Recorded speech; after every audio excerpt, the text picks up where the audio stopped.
Ассалаумағалейкум трейдерлер және болашақ трейдерлер. Қайырлы таң, қайырлы күн, қайырлы кеш біреулеріңізге. Менің есімім Арнас. 11 жылдық жалпы тәжірибем бар трейдермін. 2013-тен бері айналысып келе жатқан. Соның ішінде біздер Форекс деген рынктың ішіндеміз. Яғни біз қазір өзім трейдер болғаннан кейін трейдердің түрлері бар. Мысалы фондовый рынок бар, немесе валютный рынок бар, немесе криптовалюта бар деген сияқты биржа әлемі бұл айтқанда. Енді осы биржа әлемінің ішінде акция деген өзіміздің фондовый рынкымыз, Форекстен ол валютный рынок, криптаның әлемі, ол криптаның әлемі бәріміз білеміз. Қазір биткоинмен аты шыққан, ол крипта әлемі деп аталады. Енді бәрі бірде биржа болғанмен, осының ішінде рынктер бөлінеді. Акция тек қана бір компанияның бір құндылығымен өсу және түсуінен мысалы ақша табуына пайда көреміз деген сияқты. Оған примерлер көп, Tesla деген сияқты бар, мысалы Nvidia деген сияқты бар, көптеген сондай компаниялар көп. Ол тек қана өзі жеке, тек өзі компанияның өзі торговля жасай аламыз біздер. Ал Форекс алатын болсақ, Форекс ол жұп-жұп пар-пармен торговля жасайды. Ол бірақ валютный рынктың ішінде. Әр мемлекеттің өзінің валютының құндылығын екінің арасындағы соотношениесін қарап отырып, айырмашылығына пайда көру үшін, немесе солардың курсын көрсету үшін деген сияқты сол арқылы торговля жасайтын Форекс деген. Оның ішінде металл да бар, оның ішінде тағы да басқа да дүниелер бар оның ішінде. Крипто әлемі ол өзінің әлемі бөлек әлем. Крипто ол қазір шығып атқан, ол шығып кеткен, осы қанша жылдан бері аты биткоинмен танылған. Ол енді крипто әлемі, ол цифровой валютаға жатады. Ешқандай қолға ұстай алмайтын, ешқандай ешке көзге көрінбейтін деген сияқты, тек қана майнинг арқылы пайда болатын, немесе тағы да адамның арасында болып жатқан операциялардың арасында болып жатқан, алып сатудың арасында шығатын, өндірілетін өнім деп есептеледі ол нәрсе. Менің тәжірибем бойынша өзім қай рынокты да бәрін шет жағасын көріп келдім, бірақ өзім осы Форекс деген рынокке тоқтала кеткен трейдермін. Не үшін Форекс? Өйткені Форекс деген рынокымыз біздің базарымыз дейді ғой енді. Ол ең үлкен алпауыт рынктың қатарында. Одан үлкен алпауыт рынкі жоқ, былай айтқанда. Оның күнделікті оборотының өзі деген миллиардтаған долларлар кетіп қалады. Оның ішінде деген әртүрлі бізге деген беретін инструменттер көп, бұның ішінде танысты. Ең жақсы бір плюсы осының ішінде 24-те 5 бізге жұмыс істеп береді. Ал акцияның айырмашылығын қарайтын болсақ, акция тек қана ол Америка сағаты бойынша біздің сағатпен кешкі сағат 7-те ме 6-та ашылады. Енді қысқы уақыт бар, жазғы уақыт бар деген сияқты, сол үшін 7-де 6-та айтамыз да. Соған байланысты ашылады, одан кейін түнде өзі 2-де 3-те жабылып қалады. Там 1-де 2-де жабылып қалады. Оның ішінде оның автомаркет бар, премаркет бар деген сияқты нәрселер бар. Ол бізге қатты трейдерлерге негізінде ол кедергі беретін дүние. Өйткені оның ішінде өздерінің позицияларын деген үлкен игроктар деп айтылады. Оның ішінде игроктар өздерінің позициясын қою арқылы, немесе сіз жоқ кезде автомаркетінде, немесе премаркеттің ішінде олар істейді, сіз жоқ кезде олар соны арқылы жеу арқылы целдерді орындауға, ол тек рынок ашылғаннан кейін бір бастапқыда жақсы бір объеммен тек қана рынокты шектеп қойып, сонымен не істейді, сужениемен рынокты жабылып қалады. Әрине, ол жақта да пайда бар, ол жақта жоқ деп айтылмайды. Ол бірақ трейдердің өзінің ұстанған стиліне байланысты. Ал Форексті алатын болсақ, бұл трейдер болам деген адамға Форекс ешқандай шектеу қоймайды, бірақ дәл сондай ақша жоғалтуында шектеуін қоймайды. Бұл өйткені үлкен рынок, бұл жерде әртүрлі парлар бар.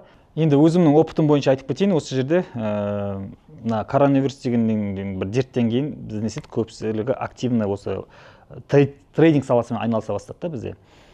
Сол кездерде бір группалар ашылды, сонда WhatsApp группалар деген сияқты. Солардың ішіне біз кірген кездерде, каким-то образом біздерді кіргізді. Соның ішіне кірсек, оның ішінде барлық көпшілігі, басым көптігі оның ішінде не істейді, бәрі акциямен, немесе криптомен торговля жасап жүрді. Крипто азырақ, бірақ акция көбірек. Өйткені рекламада акция қатты көбейіп кетті бізде.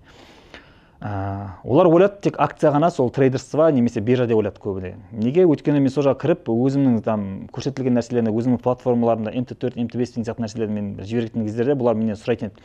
Бұл не деген платформа деген кезде, мен MT4 немесе MT5-те жауап берген кезде, бұл не деп сұрайды, мен айтамын, бұл валютный рынок айтамын, бұл Форекс деймін. Бұл Форекс па, Форекс лохотрон ғой деп маған өздері сөйтіп жауап берген. Содан түсінікті болды, что біздің деңгейлеріміз соншалықты төмен болды, өйткені рынок негізінде ең алпауыт рынокымыз ол Форекс, ол главный рынок бізде Форекс, ол валюта, егерде валюта бағамын егерде былай да былай ойнамайтын болса, көтеріліп түсумен, ол басқаларыңызда құндылықтар болмайды бұл жерде шындығында да, сөздің шынында да. Енді бұл Форекстің ерекшелігі, бұл жерде бұл тек қана нарық емес, бұл кімдеген Форекспен жолыққан болатын болса, олар түсінеді, бұл жерде почти барлық нәрсе бар.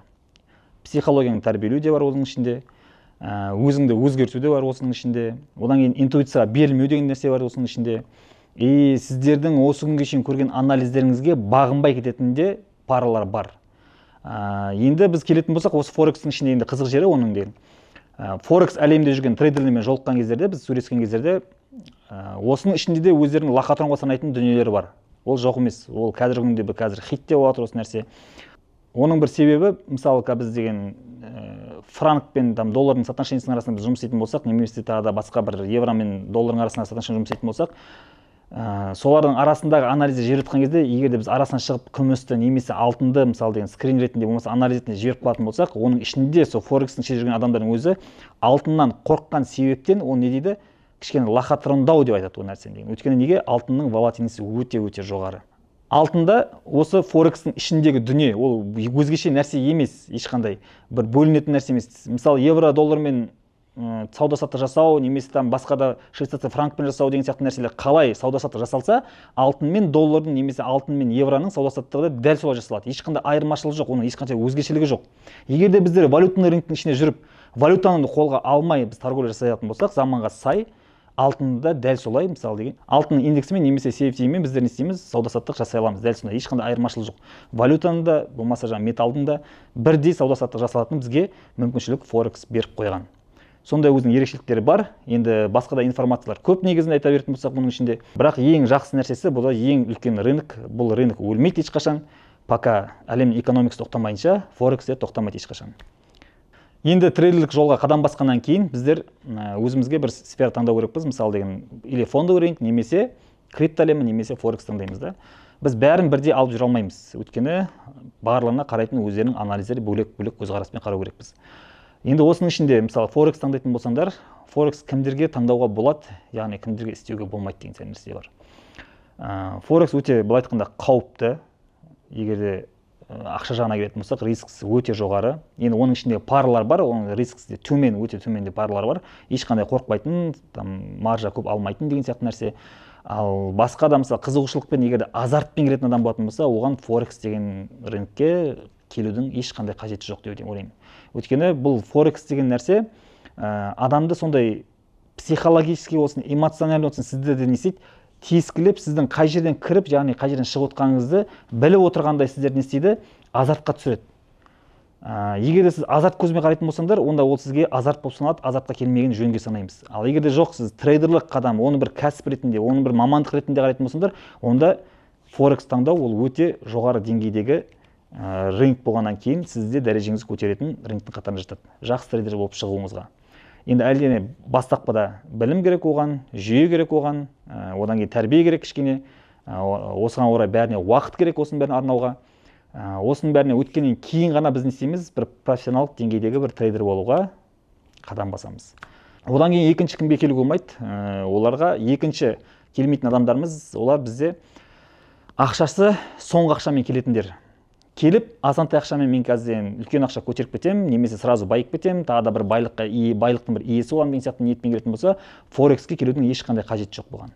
Оған келу үшін сізге жоқ дегенде, форексте бір жақсы трейдер болу үшін сізге кем дегенде, егер де сіз жақсы алғыш болатын болсаңдар, онда сізге жоқ дегеннің өзінде опыт бойынша сізге 1 жыл уақыт керек болады. Күндіз-түні қараумен графикті, оны зерттеумен, оған арнайы берілетін біліммен, көз дұрыс қараспен, общий понимание, оның ішінде қанша классикалық білімнен кішкене арылу, базовый білім болған жақсы, бірақ рынокке деген түсінікті дұрыс көзбен қарау, шындық көзбен қарау, оның ішінде ең бірінші бізге келетін тәрбие, бұл рынокты біздер тікелей істей алмаймыз, кіре алмаймыз, оған сделканы тікелей аша алмаймыз, бұған тек қана не істейді, шектеу қойған, тек қана біз брокерлер арқылы жұмыс істей аламыз. Енді осының ішінде ең бірінші біздің таңдайтын нәрсеміз, ол бізге ең қажетті нәрсе ол брокер.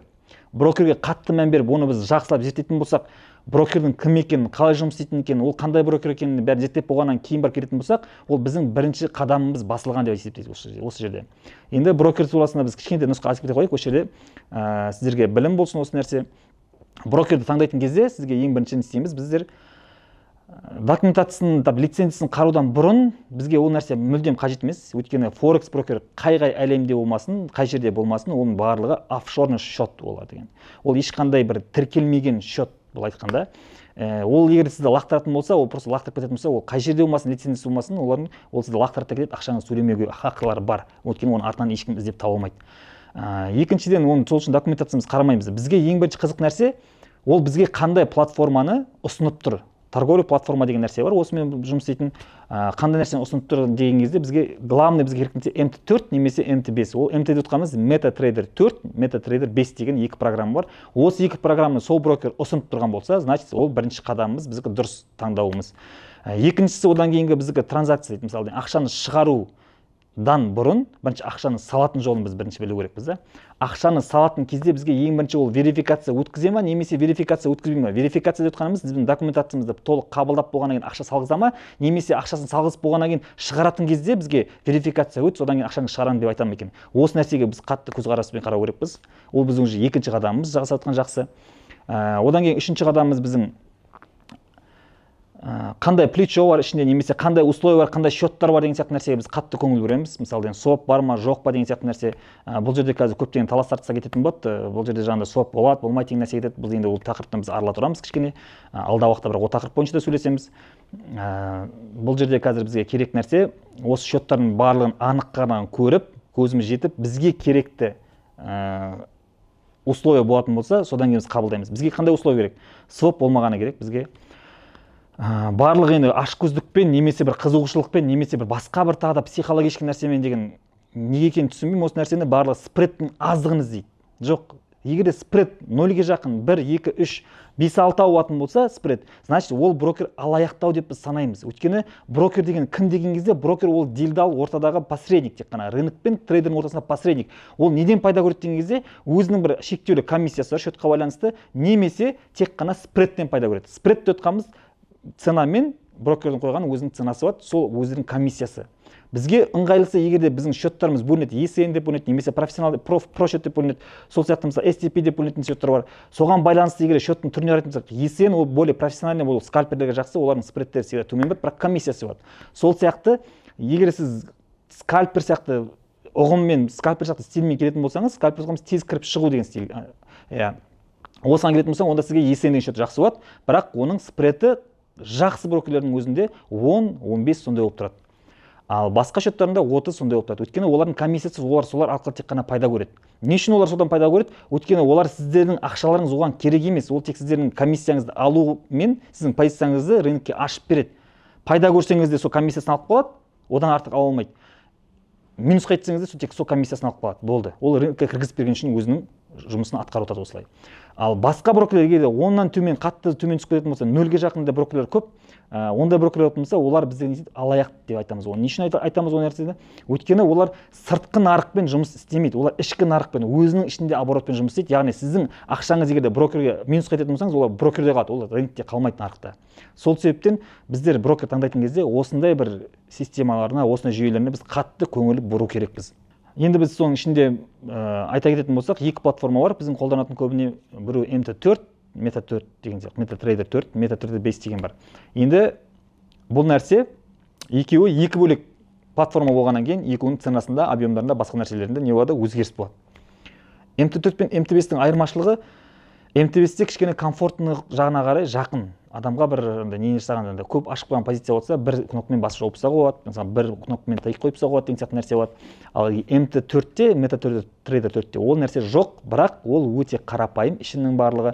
И трансляцияға байланысты айта кететін болсақ, оның ценалары бізге дұрыстау көрсетіледі. Жақсырақ, бір дұрысқа жақын болып көрсетіледі. Енді әрине ол да брокерге байланысты, брокердің алып отқан трансляциясына байланысты. Енді біз Форекске дегенмен де қадам басатын болсақ, Форекстің ішіне келдік, брокеріміз таңдадық, деген сияқты нәрсе барынан өттік. Бірақ ең бірінші біз көзқарасымызды, егер біз новичок болатын болсақ, жаңадан келген болсақ, біздер ең бірінші көзқарасты қараймыз. MT4 болсын, жаңа MT5 болсын, екеуінің біреуінде біздер істейміз брокерден демошот ашып алып, демошот ол өтірік виртуальный ақшамен ашып аламыз да, біз сонымен практика жасаймыз. Әрине ол сіздің эмоцияңызға, психологыңызға ешқандай әсер етпейді, өйткені ол тек қана виртуальный ақша болған себептен. Бірақ біз не істейміз? Көзқарас, қолды үйрету, қалай сызамыз, қалай қоямыз, қалай ашамыз, қалай жабамыз деген сияқты нәрселердің барлығын біз көріп, барып, сосын барып не істейміз? Біз жаймен сауда-саттыққа кірісе бастаймыз. Енді осы платформаның ішінде демошот ашқан кезде біз әлбетте тек қана бір брокерді таңдап барып, өзіміз мысалы таңдаған брокеріміз болса, сол брокердің демосымен ашқанды біз өзімізге жөн көреміз. Себебі MT5 болсын, MT4 болсын, олардың өздерінің демошотын ашатын болсақ, ол ценасында айырмашылық өте көп болады, кейде 15 минутқа даже қалып қояды. деген сияқты, сосын суреттер өтірік салынады деген сияқты нәрселер бар. Адамды өзіне не істейді, заманить ету үшін, өзіне жаңағыдай баурап алу үшін, бұл жерден ақша табу оңай екен ғой деп адамдар не істейді, кіріп кету үшін сөйтіп жүйе құрылған нәрсе ол негізінде. Ал шындыққа келетін болсақ, шын реал счетқа келетін болсақ, ол мүлдем басқаша болып көрінеді көзге. Осындай өздерінің нюанстары бар жалпы. Көп жерде айтылмайды бұл нәрсенің барлығы. Біз шама келгенше енді опытпен осы нәрсені біз бөлісіп отырамыз, осы нәрсенің барлығын. Бұл енді айтып кеткен информацияның бәрі қысқадан нұсқа. Алдағы уақытта бұйырса басқа видеоларымызда біздер уже MT4, жаңағы MT5 немесе осындай платформамен таныстыру деген сияқты нәрселермен біздер не істейміз, уже сізге көрсете бастаймыз. Келесі видеода кездескенше. Ұнаса лайк басың, комментарий жазың. Қой құрсам, оны айтпай ақ қойыңызшы. Коммент лайк үшін деп.